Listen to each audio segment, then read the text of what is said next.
Assalamu alaikum, bienvenue à tous, j'espère que vous allez ultra bien.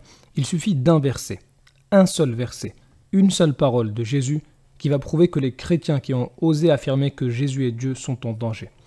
Lorsque le diable a proposé à Jésus de l'adorer, Jésus lui a répondu « Retire-toi, Satan, car il est écrit « Tu adoreras le Seigneur ton Dieu et tu le serviras lui seul ». Verset suivant, alors le diable le laissa, et voici des anges vinrent auprès de Jésus et le servaient. Un jour, un chrétien m'a dit « Bah voilà, Jésus est Dieu, car Jésus dit que seul Dieu doit être servi. Or, les anges ont servi Jésus juste après. » Quand ce chrétien m'a dit ça, il était très content.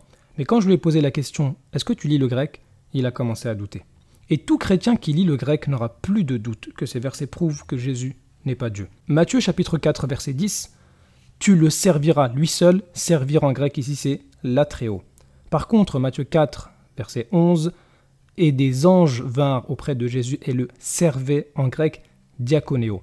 Vous pouvez aller sur le site Lexique biblique et vérifier par vous-même.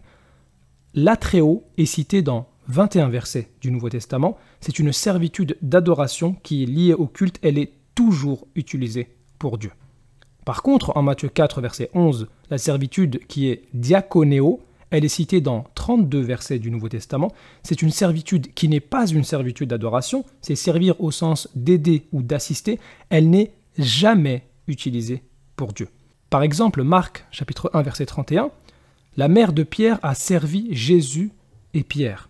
Ou bien en Matthieu, chapitre 20, verset 28, Jésus dit « C'est ainsi que le Fils de l'homme est venu, non pour être servi, mais pour servir ». Donc ici, ce n'est pas une servitude d'adoration. Ce qui veut dire quoi?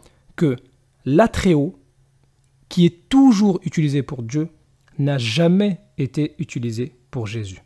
De l'autre côté, diakonéo, qui est toujours utilisé pour les créatures, a été utilisé pour Jésus. Ainsi, les anges qui sont venus servir Jésus savaient qu'il ne fallait pas l'adorer. Les anges avaient compris que Jésus n'était qu'une créature et qu'il n'était pas le Créateur qui lui seul mérite l'adoration.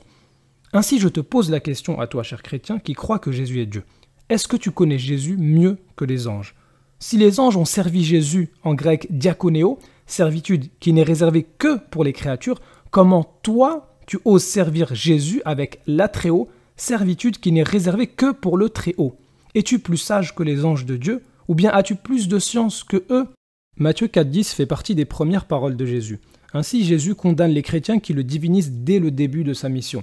Et toute personne qui veut adorer Jésus est en train d'appliquer latréo à Jésus, alors que ni Jésus, ni les anges, ni Matthieu, ni Paul, ni aucun auteur du Nouveau Testament l'a fait.